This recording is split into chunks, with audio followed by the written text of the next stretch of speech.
Are you tired of playing small and ready to step confidently into your greatness and share your unique brilliance with the world? Well, you're in the right place.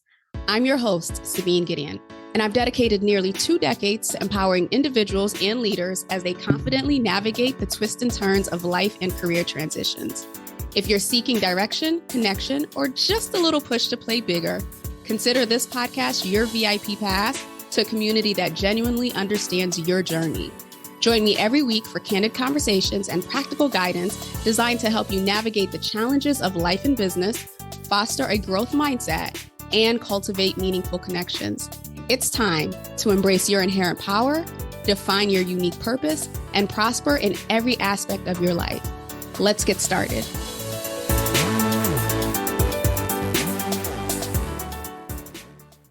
Hello. I'm excited to have this conversation. I have with me my guest, Miss Aria, and we have been connected on LinkedIn for quite some time. And so when I decided that I wanted to do this series on, leveraging the platform, I went out to the people that I just know, like they live and breathe LinkedIn, and they are on this platform, and not just on the platform, just being on it, but actively engaging, actively building community. And so I'm glad. I don't know what made us connect. I'm glad we did. And I'm even happier that we get to have this conversation today. So before we get into the details and the nitty gritty of LinkedIn and all of its amazingness, I would just love for you to share with the audience who isn't familiar with you, perhaps a little bit about your background, the Cliff Notes version of your career, and what brought you to the place of the work that you do today. Yes, thank you so much. I'm so excited to be here. Hello, everyone. My name is Aria. I am the networking queen and the founder of Show the Fuck Up Media. And I think we actually connected in the Women of Color podcasting group like years ago. I think that's where we made that. So networking, see, brings you the best people. Join the communities. I am a visibility and community strategist, and I help women of color and queer folk show the fuck up in the world. I love it. Okay, so let's talk about that. And thank you for refreshing my memory. They shut it down so long ago that I forgot all about it.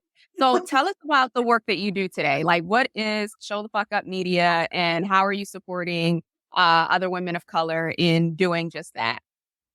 Yeah. So being a visibility and a brand strategist and a networking queen, I have worked with a lot of different brands, a lot of clients. And honestly, last year, a lot of things weren't feeling super aligned anymore, who I was serving and how I was showing up. And I wanted to take a lot of these connections and these, amazing people in my network and make it accessible without him being behind all of these really big paywalls. I feel like there's only a select few that are getting a lot of the visibility, right? And it's like, if you already have the resources to pay tens of thousands of dollars to a visibility strategist, maybe your message is one that we've already heard before, maybe. So I wanted to take it into a media model where the content is free or very low ticket, and that it is branded by the different very aligned sponsors. So I took a lot of the connections that I have, a lot of the speaking gigs, a lot of the communities that I work with, and I put that into The Plug, which is a free newsletter. And I literally plug you into the best networking events, speaking gigs, and podcast interviews. And there's digital courses. We're going to launch a new podcast, and we have in-person virtual events and an in-person conference coming in September in Honolulu. Ooh, nice. And where are you physically again? I'm in Honolulu. Yeah, Native Hawaiian in Honolulu. Nice. Wonderful place to be. Second to that is San Diego. I do love San Diego so much. Yes. Okay, so let's get into brand and visibility. Obviously, we both, support women in this space. I talk a lot about, the strategic side of networking and building those relationships and learning how to leverage your relationships to be able to, either advance in your career or advance and grow your business and partnerships and whatnot. But before people can even get to that strategic side of it, they gotta be visible. They gotta show up and they gotta be okay with being seen and being heard. So tell us a little bit about how you help support, people who are in that space navigate some of that inner chatter of and stepping out and building their brand and elevating their own. Yeah, it's actually very timely because right before we got on, I was like, oh my gosh, I'm so nervous. I haven't been on a podcast interview in like 6 months. I've been very hidden, haven't shown the fuck up in a lot of ways because of this, like, the different work that I was doing to get back into alignment. And it's, yeah, we do have all of this inner chatter. I think that again, back to the select few that we've seen showing up in the rooms or being coined as, they're the thought leaders and these are the people that are the experts.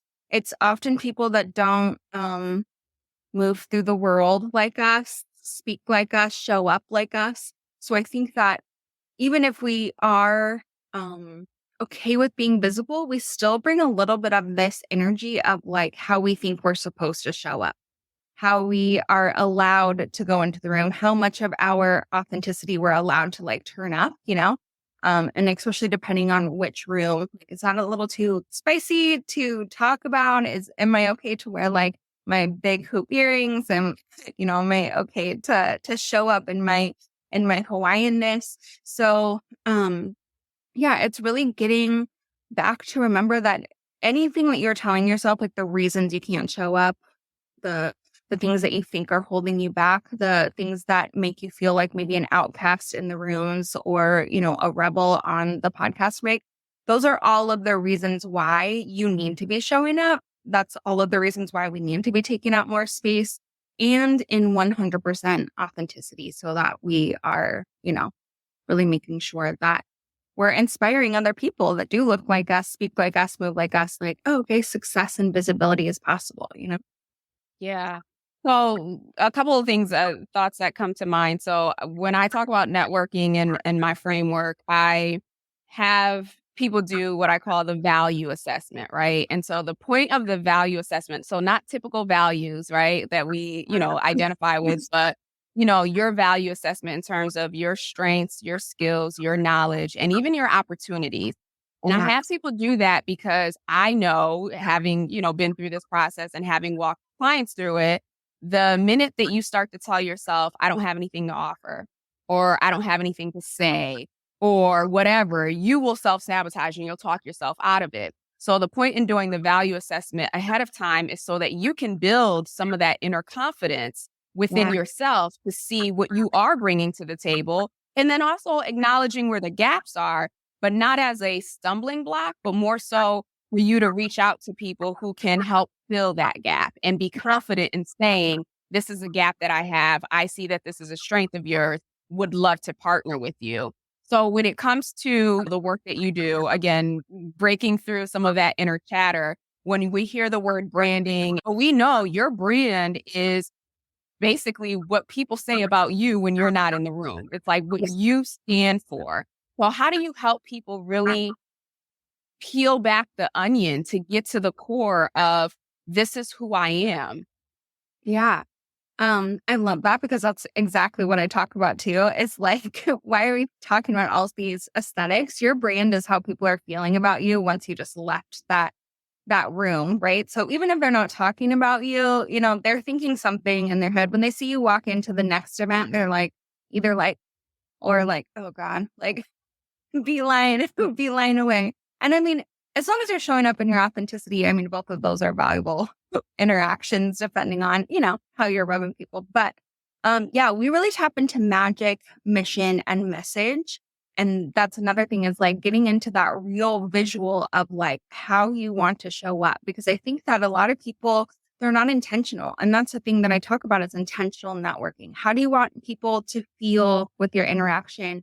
We forget that we're being perceived because we're so busy like perceiving everyone else. Like get really intentional, get into your body, visualize how you want to own that room and tap into that magic mission and message. Like what lights you up about your industry? What are you bringing? What type of magic are you bringing to your industry that nobody else is doing? Your value? What experiences led you to the point where you can be this person in the room that is either like the top referral partner or the expert into that space or onto that stage? Hype yourself up. Like I love to challenge my inner chatter. Like, because sometimes I'm like, who am I to go on this? And I'm like, girl, who are you? Like, you have built communities of 10,000. You have, consulted with the top like communities. Like, this. You've been doing it for 20 years. Like, you got this. What are you talking about? So I'm curious because obviously for many of us, this is a journey, right? Like we don't come out the womb super confident with our thought leadership and ready to network with the world. And certainly society doesn't necessarily groom us, both men and women, to, be networkers and be confident in how we show up and find our own voice. Like there is a pathway that we are led down until we, become divergents and decide this is who I am and this is how I want to show up. So I'm curious, what were some of the catalysts for you where you were starting to recognize that, I have something to say that does not sound like everything that I'm hearing, or there's a pull in me that needs to show up authentically so that I can give others permission to do so? What were some of those things that were happening initially for you that gave you that push that say, you know what? I haven't seen this, but I'm going to be it. Yeah. I think in terms of networking specifically, so the way that I define intentional networking is building and nurturing long-term mutually beneficial relationships. And I think that it's something that actually always has come naturally to me. I just didn't realize that that was networking, and the way that I had been taught to network, especially in my corporate career, very short lasting corporate career, it was very coming from like a sales and marketing approach. And that's not what it is. Like you need to take your sales hat off before you walk into the room to build relationships, right? Like we are doing human to human connection. And I was 19 and I was a recruiter and I was building these relationships, right? And I had connected with the CEO of a company that was very small. It's not something that the business showed any value in the place that I was working for, right? But he said, can you check in with me in 3 months? Like, I would love to reconnect. And so I put a little note on the calendar. Like, I remember my coworker who was like a top earner was like, that's such a waste of time. Like, here's like a list of like all of our target people. But I called him in 3 months and I checked in and I remember things about our conversation. And he was like, I can't believe that you even remembered that conversation. Like, that's so funny. I had nothing to quote unquote offer you. Right. Um, but that's the thing, is like nurturing relationships. And he ended up giving me a connection. And he was like, my friend is the interim CFO for this tech startup. And he's building his entire C-suite and their, engineer side. So he ended up passing me a referral for the largest deal that came through the company up until that point, just because I had nurtured the relationship. And I remember him saying so specifically that like he couldn't believe that I saw value in that connection. And then he appreciated that I even thought about his company and remembered it. And I thought to myself, like, that's how all people should be. I mean, for one, that's just how you treat people. But for two, you never know who somebody's connected to. You never know where somebody's going to end up later. Like, yeah, he's the CEO of this very small gardening company now, but you don't know where he's going to be in 5 years. And that's where that long term like comes into play. Networking is a long game. It's like really showing up continuously for your people, even if you think that they don't have something to offer you, right?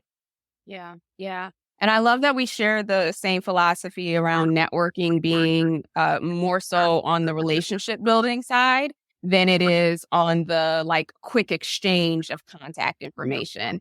And I think for a while, I mean, that's what was modeled, right? Or when you thought of networking, that's what the experience was, which is why a lot of women shy away from that. And, not even just women, obviously women of color and whatnot, but you see the impact or the effect of it for those who are in corporate who don't see networking within the organization as part of the job or as part of their Mhm. way to grow and advance.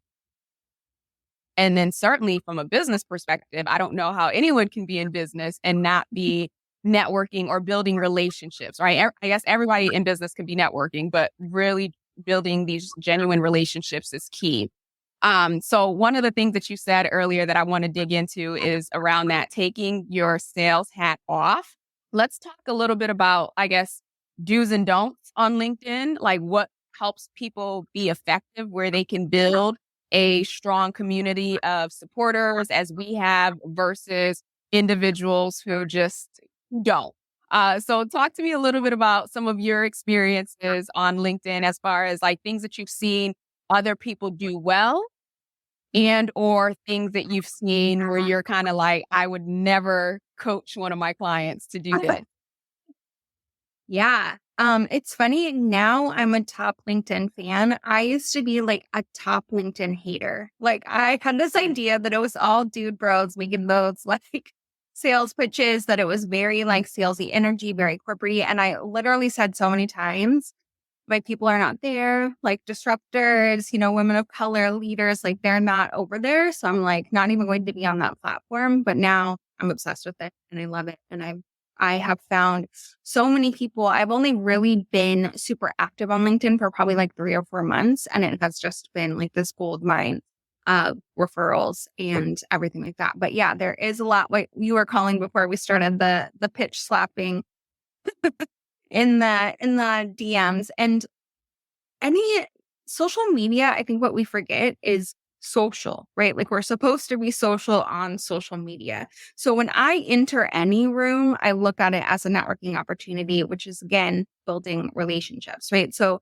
this is just a virtual room that we walked into. And I hope that you wouldn't walk into a networking event or a party or, a gala and be like, hire me, and like walk up and like spin somebody around when they're doing something and be like, do you want a free website? Like, that's not how you would like engage with people, right? So I think approaching it and thinking that same way, taking your sales hat off when you're about to get into that LinkedIn room and really being social. It's not content media. I know that like content creators really took over those platforms. Marketers do that. They swarm on something and make everything into like a sales and marketing opportunity. And there's a time and place for that. But when you are on LinkedIn, it is time to build relationships. And the way that I do that is like commenting on people's stuff, really hyping people up, sharing, sending DMs to congratulate people. Cold DMs are fine, but it really needs to be with the intention of being like, I see you. I love what you're doing. Would love to connect further. Let me know how I can support you type of vibe. So yes, I do get a ton of pitch slaps constantly. And it feels very much like, hey girl, hey MLM messages from these like very successful people that you would not like, expect that from. People that I think are doing it really well. I think we have a shared connection, Raven. She is like always commenting on people's stuff. And I had made a post that was clearly trying to like get the attention of a specific sponsor that I want for my event, like tagged them and like had made a comment. And she left a thing that was like, I never knew about this brand and now I do because of you. And I ordered it. And like, that's how you show up for your people, because like now that's one more comment for that sponsor to see that that had made a direct impact. That's how I show up. Yeah, Raven is a godsend, super supporter, all of the things, a super connector, you name it. I love the advice that you gave around like how you show up, right? It's the same thing as if you are going to be in an open space conference networking room. So a couple of the things that I've gotten recently in recent months is, once the person is just like, oh, I've been on here long enough. I've been on here since 2007, right? So I've seen it all. I've seen all the trends. I've seen the marketers take over. I've seen it all. And it's like I've been active on it too. So there are things that I've tested and tried and decided, okay, no, I'm not going to do that because it wasn't authentic to me. But, things like, you get the connection request and then, or you accept it. And then the next thing the person is just like, so what are your goals? Pause. I don't know you. Like you wouldn't walk up to somebody in the middle of the street or at the grocery store at a networking event and the first thing that you ask them are, what are your goals? Like who's who's sharing that with you? But Yeah. that is one that I see. Or even in the invitations, I just had to decline a lady, and usually I'm very open to like connecting with most people as long as I know they're not gonna like turn around and pitch slap me. But her first thing was, I'm looking to connect with more coaches of color. And pause. You don't know me, right? Like that, to some people, that might have been like, oh, okay, well, that makes sense. But you don't know how I feel about that. You don't know anything about my philosophy. Like, my immediate thing was, so you're only connecting with me because I'm a coach of color? Pass, hard pass. And so it's just, you just have to think about it from the perspective of, if you were going to walk into a room, what would you say to that other human being? And Yeah. show up that way on this platform. Hey there, Powerhouse. Ready to accelerate your growth and amplify your impact? Well, listen closely. If you're ready to supercharge your professional growth, cultivate meaningful connections, and open doors to exciting opportunities, then mark your calendar to join me during the next live Cultivating Connections Masterclass. During this immersive training, you'll learn the art of cultivating relationships that not only enrich your life, but also have the potential to propel your career forward. Head over to sabinegideon.com/masterclass today to register. There's no fee to participate, and of course, I've included a link below in the show notes for your convenience. When you register and attend live, you'll have the opportunity to connect with a diverse group of accomplished women who share your passion for success.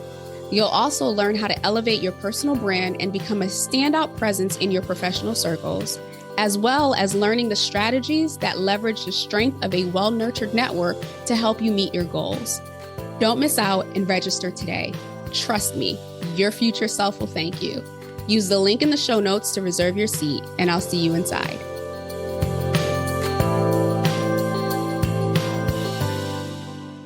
So let's talk about, the platform itself. You do a lot of posting, you do a lot of commenting, you do a lot of engagement.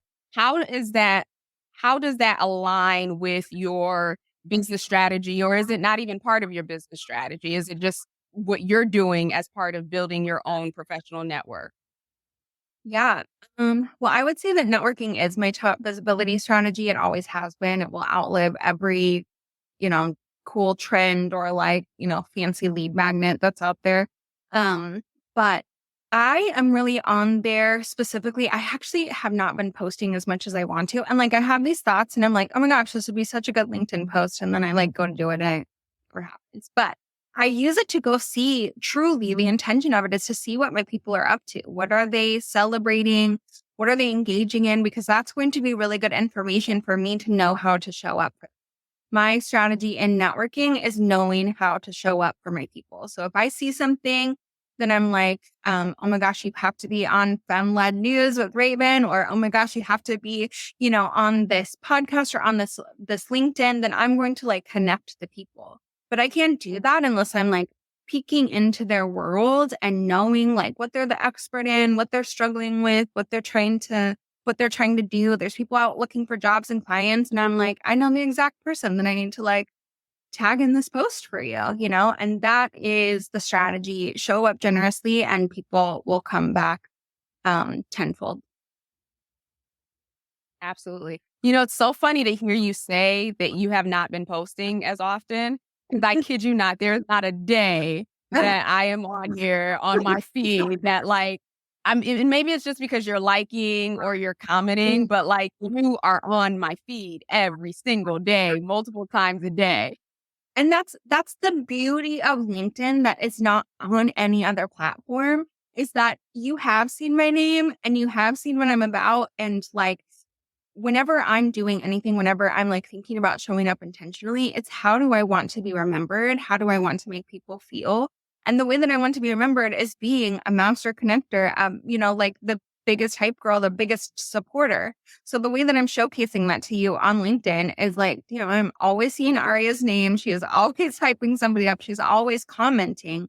So it's like, even if you don't feel like you have something, to type into like a long form content, or you're like, I don't have all this like beautifully well written, articulate, thought leadership post for the day. like just showing up is a visibility strategy because your name is popping up in front of every single one of those people's network when you're commenting, when you're engaging. And if those are your people, like really it's the people that you align with, that you're sharing values with, that, are you're like-minded in your approach in business, then the people that they're connected to are going to be your people too. So I get so many requests that I know come from me being visible on other people's posts. So that is like the top reason why I will be a LinkedIn like stan till the day I die, is because like it's so easy to get in front of people and I don't need to like lip sync on a reel or like tap dance on a, like and point to text. I don't have to do any of that. I can just like show up authentically and be like, oh my gosh, girl, you're doing something so amazing. Like, I'm so happy for you.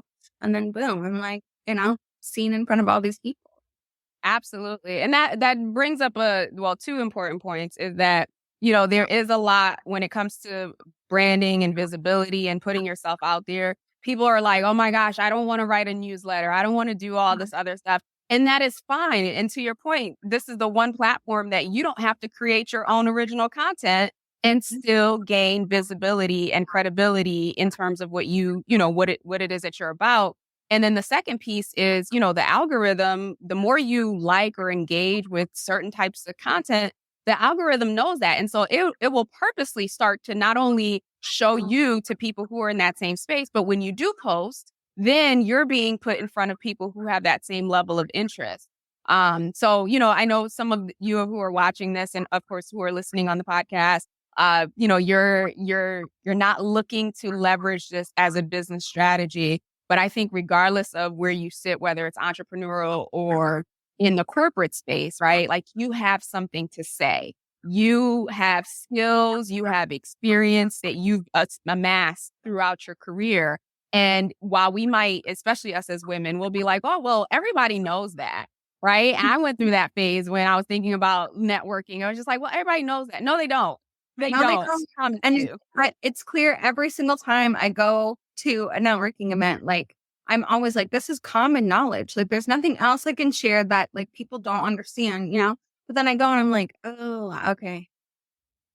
I see. This still needs to be like talked about like 2,000 more times because people need to like unlearn a lot of stuff where it's really just like the intentionality. So yes, absolutely. And as far as content, the days of being like 5 things you need to do to increase your Instagram engagement. Like, I know that those were really cool for a hot minute, but like that doesn't need to be the way that you deliver your message. It doesn't have to be wrapped up into a pretty Canva bow. It doesn't have to be, like outlined perfectly. I am the queen of typos. Like, if you ever see a long post, it's because I am on one and I'm like feverishly like, or like Twitter fingers.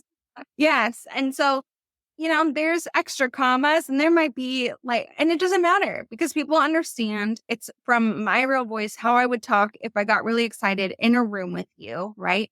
I'm not going to go back through and waste time like over analyzing or making sure that like, I'll make sure the right yours are used because that's a bit a personal pet peeve of mine. But beyond that, like, I don't care. You get what I'm saying. And this is how I would deliver it to you if we were in a room. And that's what lights me up. It makes me excited is putting it together like that. If I had this idea and I journaled on it and then I went into Canva and I tried to do a template and I put into my brand colors and all of that, like it would be wasted and it would be watered down in a way that like, the message wouldn't get across an energy that I really wanted to like display it. Yeah, I totally agree. Just from a technical perspective, when it comes to LinkedIn, like what tools, what features do you use the most or have you found the most beneficial, either through what you use it for or how you advise your clients? I don't feel like I've even like dove into all of the bells and whistles. Like commenting is my top, hitting that comment button and that reaction button and, sending people DMs. I don't think that I've even began to explore a lot of what LinkedIn can offer, but I think that also shows you that you don't need to have this like expert knowledge of the platform in order to get clients, subscribers, money, collaborators, podcast opportunities. Like I've done all of that using the very bare bones that I remembered from like 2008 when I had it as a recruiter, like literally, like I look like, definitely millennial energy of being like, what is this? Too complicated.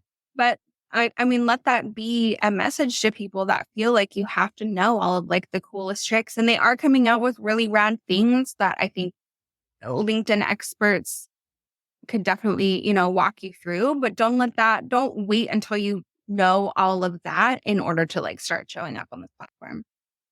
Absolutely.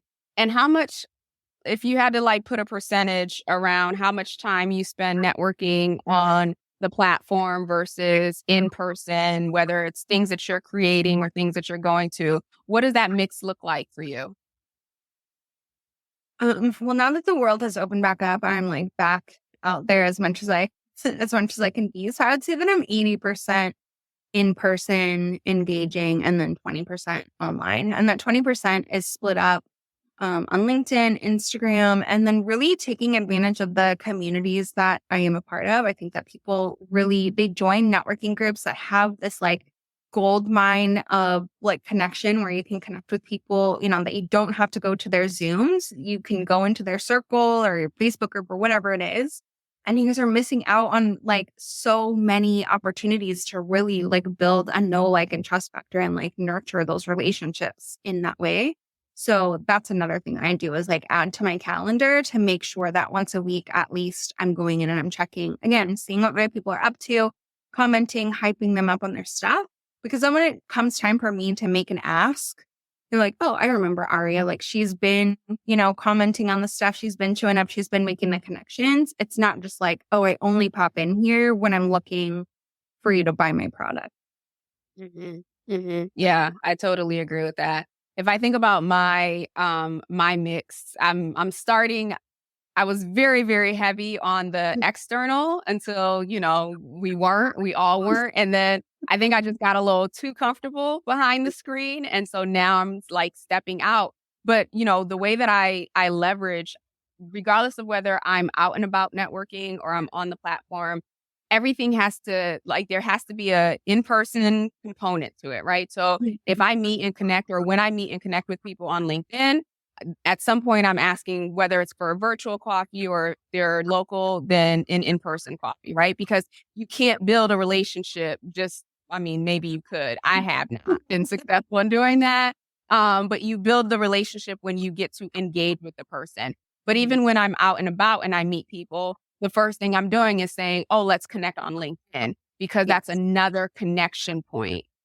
So, I say balance it, regardless of what you're most comfortable with, whether that's in person, make sure that you're also bringing it to the social platform as well. Because also it's a way that you can always keep in touch with people, right? Because we lose phone numbers, we lose emails or emails change if people are changing jobs. And so at least with the LinkedIn, you can always connect and touch base with that person. And then vice versa. It's so important to take that conversation out of the DMs to personalize the experience. And when even when they're sitting across from you on a Zoom screen, you can still feel that person's energy. You can feel their authenticity. You can feel, what it is that they're saying. So I'm a big proponent of leveraging both. And if you meet one on one atmosphere or environment, connect with them on the other. Yes. Can I just say, that is the number one tip that I have for everybody when they're thinking about going into a room and they're worried and like, forget the elevator pitch, forget all of that stuff. Like, practice active listening, ask people as many questions as you can about them, make it about them, like make them feel like the most important person in that room.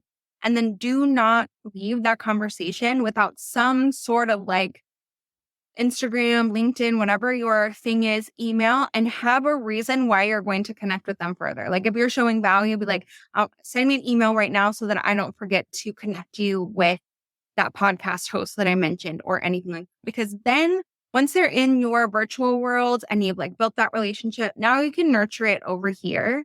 And that really takes the pressure off of you of having to like hit all of your little like touch points and to make sure that they understand what you do and who you work with and who your ideal client is. Like ask questions about them, know how you can show up, and then have another way that you can connect with them. And like people go and do that and they're like, oh my gosh, networking is actually so easy. Like, yeah, because you didn't make it like a song and dance, like just make sure that like you're treating the people like the most important person in the room while you're talking to them because they are the most important person in the room. And then have that next touch point and always follow up. It was so nice to meet you at blank event. It was so good talking to you about blank because then when you go and like their story or send them a DM for something, it's also refreshing both of your memories on how you met that person. And then you can just pick that conversation because nobody keeps business cards, or if they do, they're in my desk in a big stack. You're not going to remember. And if you don't have a reason to have that, then it's weird to send an email later to be like, let's nurture this relationship and like continue, So do it right then and there. Right, right. And so I'm curious, because this is another pushback that I tend to get. I do networking obviously for my business and just because I like to meet people. But I have a very structured system, and I've shared this with others through a masterclass that I've done, where there's the core 155 people, right, at any given point that I am touching base with, right? And whether that touch point is, engaging on LinkedIn or sending emails or meeting in person, right? And so a lot of people hear, oh my gosh, 155 people, that's so much, right? Like they hear the numbers or they hear, oh, you gotta be on LinkedIn, you gotta be on IG, then you gotta be at this association and this association. And it starts to feel overwhelming in terms of like how much is too much, how much of it is just me being busy for the sake of being busy, and how can I actually leverage or hone in on which communities or which people, activities, whatever make the most sense. So when you're guiding your clients in terms of, not overdoing it where every single day you're at a networking event just for the sake of it, to the point where they can be intentional and strategic and still be able to manage their time and deepen those relationships over time. What would you say is like some top advice? Well, definitely quality over quantity, right? Have a game plan. Again, be intentional. If you're only going to these events, so you can be like, okay, check, I did that, then that's not really going to, do anything for you. If you do have time to go to a lot of different networking events, go to the same like ones in the community. Just because you went to one doesn't mean like now it's time to go to Chamber of Commerce and now it's time to do this. Like find the rooms you want to be in and then show up pretty consistently so people can constantly remember you. Like we know like the rule of 7 is actually like the rule of 700 now, because when they brought that up, there was only like a few ways to consume information. So people need to constantly see you, hear you, have those little touch points. So show up consistently in the few spaces, even if you think you've already built the relationships. If your people are there, keep showing up there. And then don't make it a rush to be like, okay, there's 50 people in this room.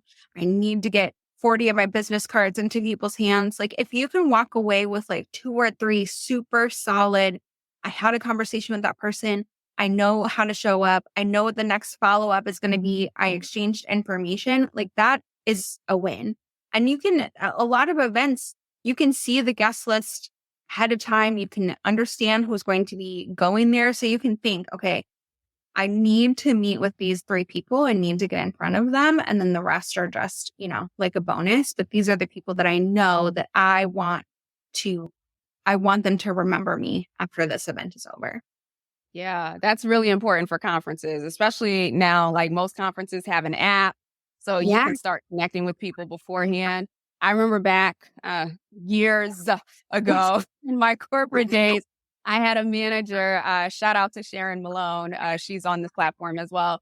But she, like every networking event, she was just like, your goal is to get at least 3 business cards. Right. Yeah. And that was like where I didn't know what networking was. Like I was totally like shy and, was afraid to talk to anybody.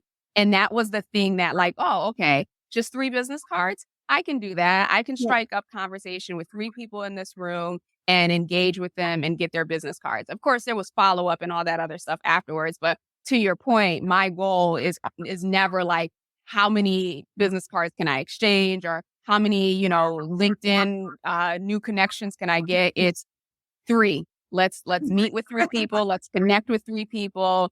And then if, you connect with more people, great. But the goal is always 3 for me. So I love that you brought that up. And if you have that solid group, like often, like if you can find that person that you really connect with and that you really like hit it off with, now you guys can navigate the rest of the time together. You can, divide and conquer. You can be like, what is your goal for tonight? Who do you need to meet? This is who I want to meet with. So then while they're out networking, you're like, oh my gosh, I found the person that you wanted to connect with. And that's a way to show value, right? Like if you meet somebody and you're like, oh my gosh, I just met the best person that you need to connect with. Let me introduce you guys. Like you've already shown value. People are going to remember that over like a business card being like waved into, somebody's face. But again, building the relationships, but be yourself. Like we're all just humans trying to navigate this scary realm. It doesn't matter how long we've been in business. Like it is nerve wracking. Like those nerves don't go away. Like I have gone up to people or met somebody and said, I don't know anybody here. Like I'm feeling a little bit nervous or like, wow, this room is super intimidating. And then people are like, oh my gosh, no, like let me introduce you to, so-and-so. And I know the same for other people. People they appreciate that. They respond to it. I have seen people like a weight being like lifted off their shoulders as soon as somebody has said, I'm feeling nervous. They're like, oh, okay, great. Me too. Let's do this together. And those are some of my, best connections or best clients now are people that I've met just being like, what am I doing here? Why did I find I love it. I love it. Well, I want to be respectful of your time. So a couple of things. We're going to go through the blitz session. So I have 3 questions for you. We're going to try to get you to answer them in 2 minutes or less.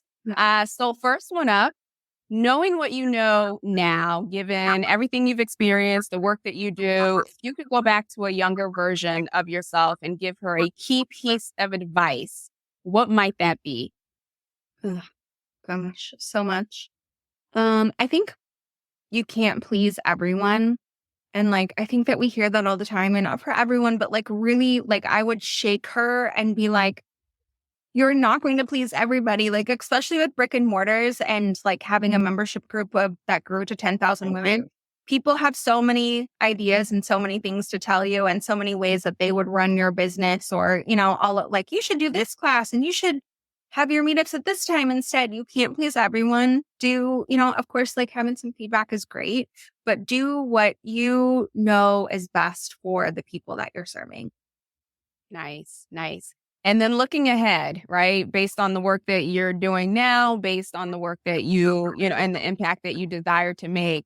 If you're looking ahead 40, 50, 60, 70, 80, however many years from now, and you are looking back at your life's work and the impact that you've made, what do you want the narrative to be?